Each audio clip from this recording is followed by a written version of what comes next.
Good morning. This is my 25th November's lecture, and today we shall discuss about the energy conservation in EMI. Electromagnetic induction के अंदर energy conservation किस तरह से होता है, यही चीज़ हम लोग आज की क्लास के अंदर सीखेंगे। और इसके अंदर हमारे पास वेल नोन डायग्राम है, मैग्नेटिक फील्ड है जिस पर दो पैरेलल रेल्स है, इन पर एक रोड PQ जो L लेंथ की है V वेलोसिटी से ट्रैवल कर रही है, और मैग्नेटिक फील्ड आपके पास कौन सा है, B माइनस के कैप का मतलब वर्टिकली डाउनवर्ड डायरेक्शन के अंदर मैग्नेटिक फील्ड डेवलप होगा। और इसी के अंदर हम लोगों को इसके अंदर वैल्यू कैलकुलेट करनी है। पहले 2-3 लाइन हम लोग इसके अंदर लिखेंगे। Consider a magnetic field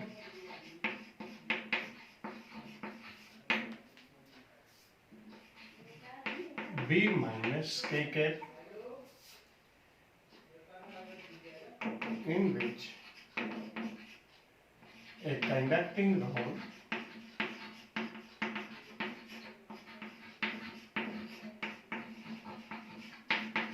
of length n is sliding on parallel rails with velocity v, और v वेलोसिटी से ट्रैवल कर रही है। ऐसी सिचुएशन के अंदर हमारे पास क्या हो जाएगा, इंड्यूस्ड EMF, जिसे मोशनल EMF भी बोलेंगे हम लोग, induced EMF in the coil E is equal to minus BLV। अगर हम लोग मैग्नीट्यूड कंसीडर करते हैं तो BLV हमारे पास आएगा। Induce current I if R be the resistance of rod,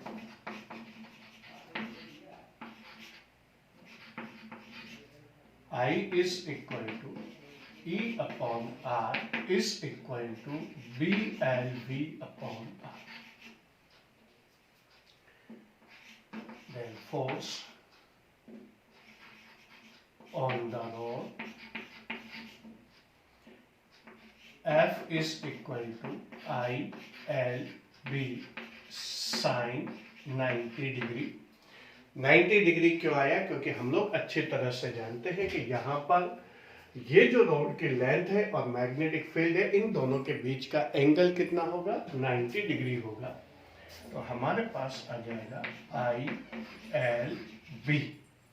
I की वैल्यू हम लोग यहाँ से पुट करेंगे BLV upon R into LB। तो हमारे पास फोर्स की वैल्यू आ जाएगी B square L square V upon R।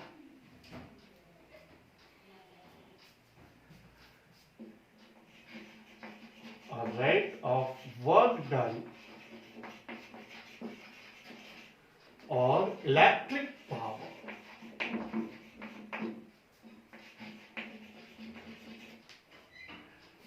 Power के लिए करस्पॉन्डिंग पावर देता हूं। Corresponding power P is equal to F dot V means FV cos 0 value 1 हो जाएगी। तो हमारे पास क्या आ जाएगा, F की वैल्यू आपके पास यहां से है B square L square V upon R into V cos 0 की वैल्यू 1। तो हमारे पास आ जाएगा B square L square V square upon R। ये हमारे पास रेट ऑफ वर्क डन होगी अगर कोई भी कॉइल मैग्नेटिक फील्ड के अंदर दो पैरेलल रेल्स के बीच में स्लाइड होती है। तो हमारे पास रेट ऑफ वर्क डन और करस्पॉन्डिंग पावर की वैल्यू कितनी हो जाएगी, B square L square V square upon R। This is equation number first. ये तो रेट ऑफ वर्क डन हुआ। अब ये रेट ऑफ वर्क डन ही क्या होगा कि हीट एनर्जी के अंदर कन्वर्ट होगा Joule's law of heating effect के according. So we know that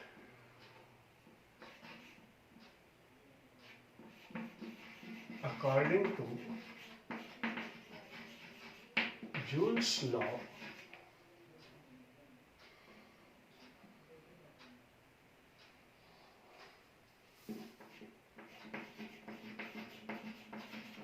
produced heat H is equal to I square RT. According to Joule's law, H is equal to आ जाएगा हमारे पास I square RT और rate of evolution of heat H upon T is equal to I square R। I की value हम लोग यहां से put करेंगे B L और V अपॉन R का होल स्क्वायर इंटू R, और we can find out B square L square V square upon R square into R। एक R से एक R कैंसिल हो जाएगा और इस तरह से हमारे पास क्या आ जाएगा, और rate of evolution of heat आपके पास आ जाएगी H by T is equal to B square L square V square upon R। This is equation number second. यानी कि अगर कोई भी कंडक्टिंग रोड किसी मैग्नेटिक फील्ड के अंदर स्लाइड करती है तो रेट ऑफ वर्क डन हमारे पास किसके इक्वल होगा, प्रोड्यूस्ड हीट पर सेकंड के इक्वल होगा। मीन्स इस पूरे प्रोसेस के अंदर इलेक्ट्रोमैग्नेटिक इंडक्शन के अंदर क्या होगा हमारे पास कि law of conservation of energy completely obey होगा। और रेट ऑफ वर्क डन या rate of electric work done is equal to the rate of evolution of heat. Means in electromagnetic induction law of conservation of energy is completely obeyed। From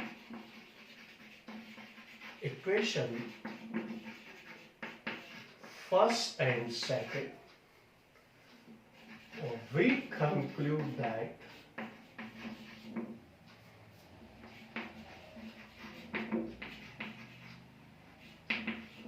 a rate of work done is equal to a rate of evolution of heat। So law of conservation of energy is completely obeyed in EMI।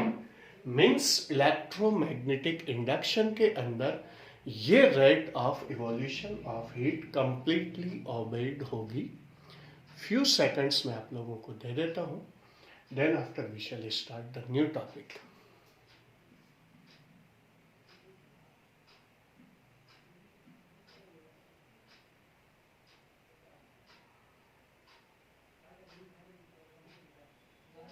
Okay, now we move to next topic.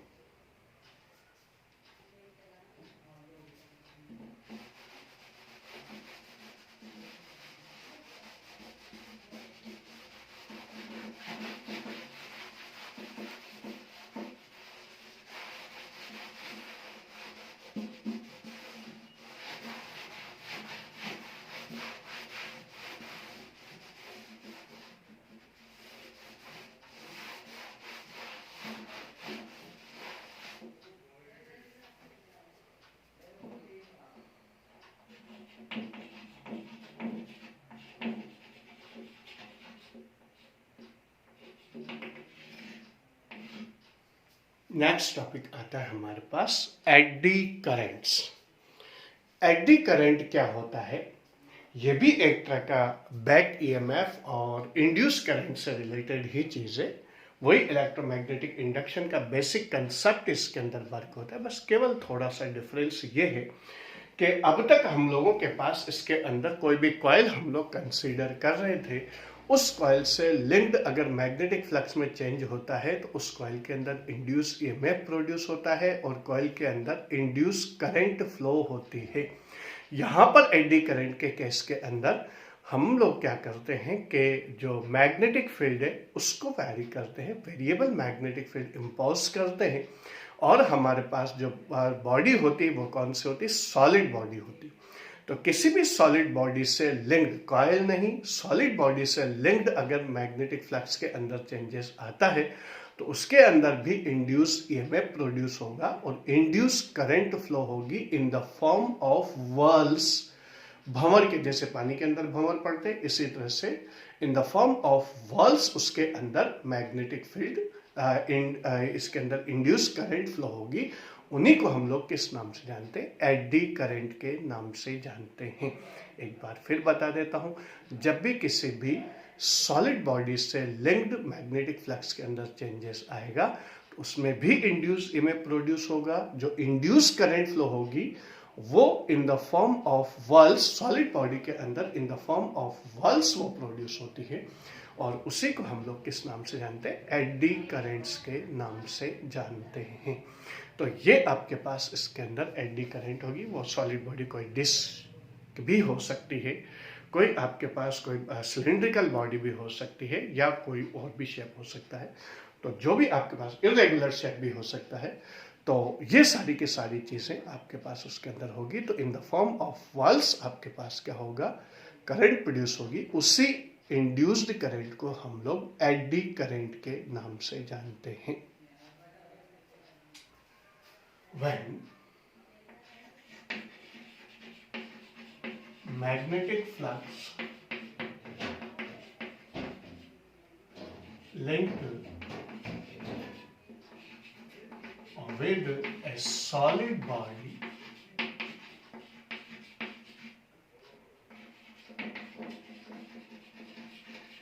is changed, ये ऐसा हम लोग variable magnetic field apply करके भी कर सकते हैं। Or when magnetic flux linked with a solid body is changed and induced EMF is produced in the body and induced current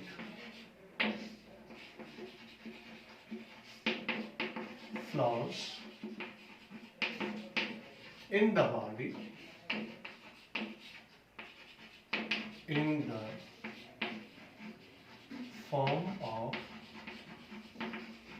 whirls called eddy।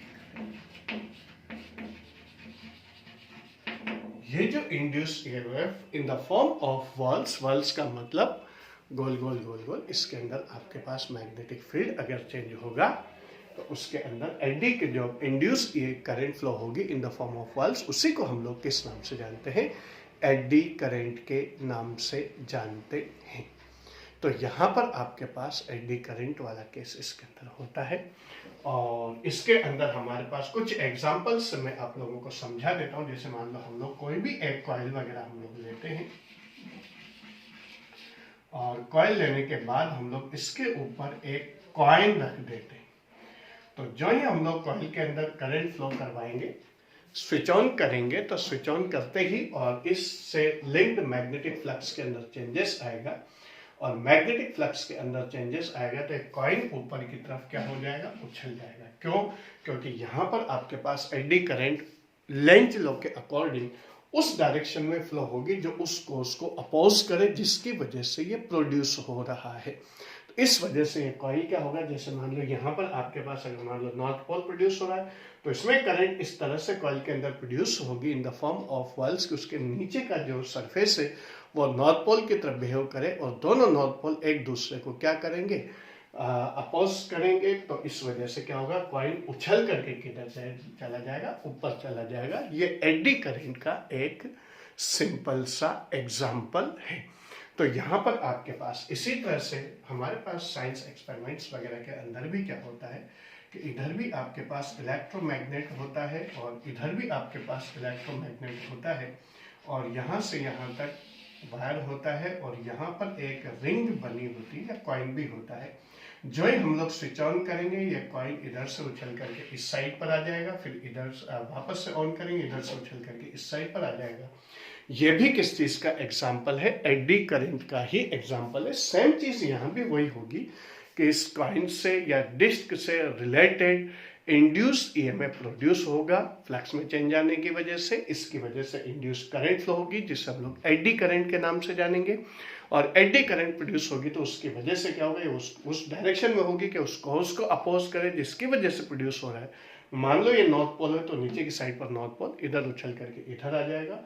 मान लो ये साउथ पोल की तरह behave करता है तो ये इधर नीचे की साइड पे साउथ पोल बनेगा, तो इस वजह से ये उछल करके उस साइड पर आ जाता है। ये भी हमारे पास एडी करंट का ही एक एग्जाम्पल है। इसी तरह से हमारे पास क्या होता है कि बीच में कोई भी एक इलेक्ट्रोमैग्नेट हम लोग इसके अंदर यूज करते हैं, और एक डिस्क, सॉलिड डिस्क हमारे पास इसके अंदर हम लोग ऊपर से फ्रीली फॉल करवाते हैं। तो फ्रीली फॉल करवाने पर हम लोग देखेंगे जब ये ऑन रहेगा, ऊपर से हम लोग इसे छोड़ेंगे तो जब ये इन दोनों पोल्स के बीच में से पास होगा तो इसका मोशन थोड़ा सा क्या होगा, ऑब्स्ट्रक्ट होगा। ऑब्स्ट्रक्ट होने के पीछे रीजन वही एडी करंट वाला ही, कैसे जो ही ये इस मैग्नेटिक फील्ड के अंदर एंटर होगा इससे लिंक्ड मैग्नेटिक फ्लक्स के अंदर चेंज आएगा, और लिंक्ड मैग्नेटिक फ्लक्स के अंदर चेंज आएगा तो इंड्यूस्ड करंट इसके अंदर प्रोड्यूस होगी, और इंड्यूस करंट इस तरह से फ्लो होगी कि अगर मान लो आपके पास इधर आपके पास क्या है कि ये नॉर्थ पोल है, तो इधर क्या आ जाएगा आपके पास, साउथ पोल आ जाएगा। हल्का सा नीचे गिरते टाइम हल्का सा इसका मोशन क्या हो जाता है, ऑब्स्ट्रक्ट हो जाता है। तो इस वजह से यहां भी इस एग्जाम्पल के पीछे, एक्सपेरिमेंट के पीछे भी कौन सा है, एडी करंट का ही कंसेप्ट है कि जब भी किसी भी सॉलिड से लिंक्ड मैग्नेटिक फ्लक्स के अंदर चेंजेस आता है, इंड्यूस ईएमएफ प्रोड्यूस होगा, इंड्यूस करंट फ्लो होगी इन the form of pulse, that is called eddy current. यहां पर एक और चीज मैं बताता चलूं, अगर हम लोग डिस्क में से एक छोटा सा स्लॉट काट दें तो जब current in the form of pulse होगा तो बीच में कटेगी तो करंट का मैग्नीट्यूड क्या हो जाता है, बहुत ज्यादा कम हो जाता है। जब इस कटे हुए स्लॉट, कटी हुई डिस्क को हम लोग यहां से गिराते हैं तो फिर इसका मोशन ऑब्स्ट्रक्ट नहीं होता, लगभग नहीं होता। क्यों? क्योंकि आपके पास एडी करंट इसके अंदर बीच बीच में कट जाती है, क्योंकि इन द फॉर्म ऑफ पल्स होती है तो बीच में जब ये स्लॉट कट गया तो कटते ही क्या होगा कि इसके अंदर अब एडी करंट की वैल्यू बहुत ही ज्यादा कम हो जाएगी। तो फिर ऐसा महसूस होगा जैसे बिना किसी ऑब्स्ट्रक्शन के ऊपर से नीचे गिर रहा है। तो हम लोग किसी भी सॉलिड बॉडी से अगर कोई भी स्लॉट काट दें तो ऐसा करके हम लोग इंड्यूस करंट की वैल्यू को बहुत ही ज्यादा क्या कर सकते हैं, कम कर सकते हैं, या हमारे पास जो कॉइल है या जो डिस्क है उसके अंदर इंड्यूस करंट के इफेक्ट को हम लोग क्या कर सकते हैं, मिनिमाइज कर सकते हैं। तो ये चीज आपके पास कुछ एग्जांपल्स हैं जिन एग्जांपल्स के बेसिस पर हम लोग एडी करंट को समझ सकते हैं। पहला कॉइल वाला है, जो ही हम लोग यहाँ पर इलेक्ट्रोमैग्नेट है, जो हम लोग इसके अंदर ऑन करेंगे कॉइल उछल करके नीचे गिर जाएगा, रीजन एडी करंट। यहाँ पर हमारे पास क्या होता है कि यहाँ पर दो इलेक्ट्रोमैग्नेट्स हैं, स्विच ऑन करेंगे, ये जो इसके अंदर वायर के अंदर जो रिंग है ये उछल करके इधर से इधर आ जाती है, फिर इधर से उछल करके इधर आ जाती है, सिलेंड्रिकल होती, उछल करके इधर से इधर और इधर से इधर आ जाती है। या अगर कोई डिस्क है वो किसी भी इलेक्ट्रोमैग्नेटिक फील्ड के में से अगर हम लोग पास करवाते हैं तो ऐसी सिचुएशन में अगर वो पूरी की पूरी डिस्क है तो इनके बीच में, मैग्नेट्स के बीच में इसका जो मोशन है वो ऑब्स्ट्रक्ट होगा, और अगर मान लो इसमें से स्लॉट काट दिया तो फिर उसके अंदर एडी करंट की वैल्यू बहुत ही ज़्यादा कम हो जाती है, और इस तरह से उसकी वैल्यू जब बहुत ज़्यादा कम हो जाएगी तो फिर हम लोग उससे क्या कर सकते हैं कि कंट्रोल, इसके अंदर आपके पास इसका मोशन कम ऑब्स्ट्रक्ट होगा, या ऐसा महसूस होगा जैसे कोई ऑब्स्ट्रक्शन इसके अंदर नहीं आता है। इसके बाद हमारे पास नेक्स्ट चीज आती है और वो आती है applications of eddy currents.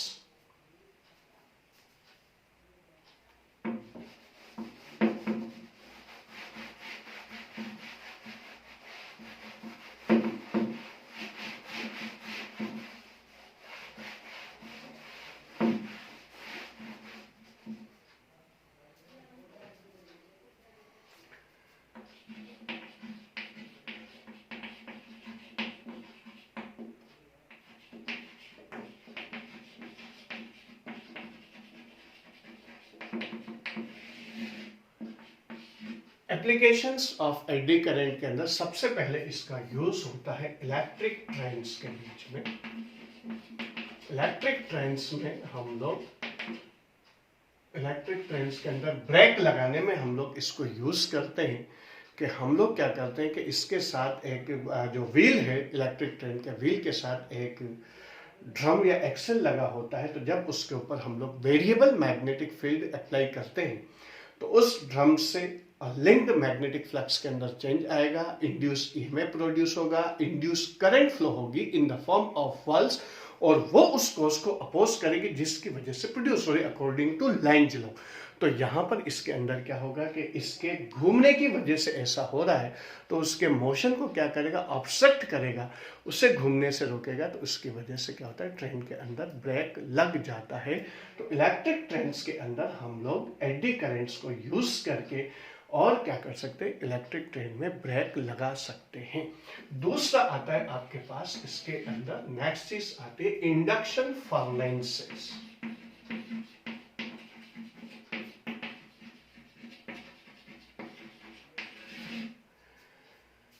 Induction furnaces के अंदर हमारे पास जब हम लोग आयरन का एक्सट्रैक्शन करते हैं तो आयरन ओर को काम में लेते हैं। तो आयरन ओर के ऊपर क्या करते हैं हम लोग, आयरन ओर के बड़े बड़े पीसेस होते हैं, वो पीसेस पर हम लोग क्या करते हैं, वेरिएबल मैग्नेटिक फील्ड अप्लाई करेंगे, और वेरिएबल मैग्नेटिक फील्ड अप्लाई करने पर ये जो आयरन ऑर्स है, इन आयरन ऑर्स के अंदर क्या होगा कि एडी करंट प्रोड्यूस होगी, उसकी वजह से हीट इतनी ज़्यादा प्रोड्यूस हो जाती है कि वो जो आयरन ऑर है वो मेल्ट हो जाता है, और मेल्ट होने के बाद वो क्या होता है कि नेट वगैरह के ऊपर रखी होती, जाली वगैरह के ऊपर रखी होती, तो वो मेल्ट होकर के नीचे लिक्विड स्टेट के अंदर आकर के फ्लो हो जाता है। तो उसमें से जो भी इम्प्योरिटीज है, गैंग्स है, उसको हम लोग क्या कर सकते हैं, सेपरेट करके, और प्योर आयरन ओर के अंदर जो अनडिजॉल्व्ड इम्प्योरिटीज है, गैंग्स है, उसे हम लोग सेपरेट करके फर्दर एक्सट्रैक्शन के लिए आगे भेज सकते हैं। तो एडी करंट का कंसेप्ट हम लोग इसके अंदर भी यूज करते हैं, इंडक्शन फर्नेसेस के अंदर भी यूज करते हैं। इसके अलावा हम लोग एनर्जी मीटर और स्पीडोमीटर के अंदर भी यूज करते हैं। एनर्जी मीटर और स्पीडोमीटर के अंदर, जो व्हीकल्स के अंदर होते हैं स्पीडोमीटर्स, उसके अंदर भी हम लोग एडी करंट के कंसेप्ट को यूज करके, और स्पीडोमीटर्स में और एनर्जी मीटर्स के अंदर इसे हम लोग मेजर स्पीड और एनर्जीज को मेजर करके और यूज किया जाता है। तो this are the applications of AC current. इसके अलावा हमारे पास क्या होता है, एडी करंट के कुछ डिसएडवांटेजेस भी होते हैं, और उन डिसएडवांटेजेस में सबसे ज़्यादा होता है एनर्जी का लॉस। ट्रांसफार्मर के अंदर जब हम लोग इसके अंदर मैग्नेटिक फील्ड अप्लाई करते हैं, तो ट्रांसफार्मर के अंदर जो आयरन कोर होती है, उस आयरन कोर के अंदर जब करंट फ्लो होगा, तो एडी करंट प्रोड्यूस होगी। ये एडी करंट उस कोर्स को अपोज करती है जिसकी वजह से प्रोड्यूस हो रहा है। तो एडी करंट की वजह से हीट प्रोड्यूस होती है, ट्रांसफार्मर गर्म हो जाता है। तो ये जो हीट एनर्जी इवॉल्व हुई वो किसके कॉस्ट पर होती है, एनर्जी के कॉस्ट पर होती है। इस वजह से ट्रांसफार्मर के अंदर एनर्जी लॉस, जिसे हम लोग आयरन लॉस के नाम से भी जानते हैं, वो आयरन लॉस ट्रांसफार्मर के अंदर हो जाता है। किसके अंदर, आयरन कॉर्ड्स के अंदर। इस वजह से हम लोग आयरन कॉर्ड्स के अंदर क्या करते हैं, छोटे छोटे स्लॉट्स काट देते हैं। तो स्लॉट काटने से क्या होगा कि इसके अंदर एडी करंट की वैल्यू क्या हो जाती है, बहुत ही ज़्यादा कम हो जाती है, जैसा मैंने इसके अंदर केस के अंदर बताया था। इस वजह से क्या होता है कि स्लॉट्स काट करके हम लोग एनर्जी लॉस को, जो एडी करंट की वजह से एनर्जी लॉस होता है, उस एनर्जी लॉस को हम लोग क्या करते हैं, मिनिमाइज कर देते हैं। Disadvantages of eddy current.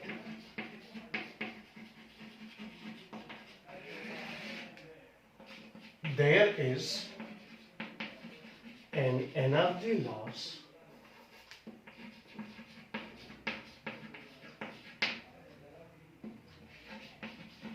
due to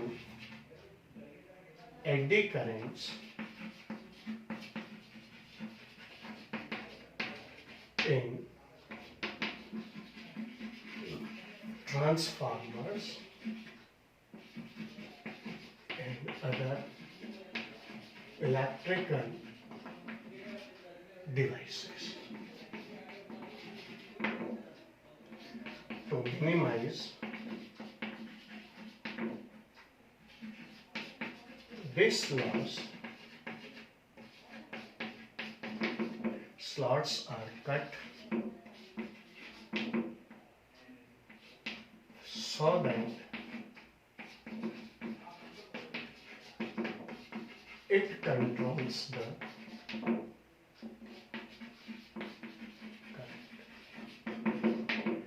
तो स्लॉट्स काट करके हम लोग एडी करंट को कंट्रोल करते हैं, इसकी वजह से एनर्जी लॉस को हम लोग क्या करते हैं, मिनिमाइज कर देते हैं। तो ये चीज़ हमारे पास इसके अंदर एडी करंट आ गया। एडी करंट इसके कुछ एप्लीकेशंस आ गए और एग्जांपल्स आ गए, डिसएडवांटेजेस मैंने आप लोगों को बता दिया, और उस डिसएडवांटेजेस को मिनिमाइज करने के लिए हम लोग क्या करते हैं, स्लॉट्स को कट कर देते हैं। फ्यू सेकंड्स में आप लोगों को दे देता हूँ, then after we shall close the class.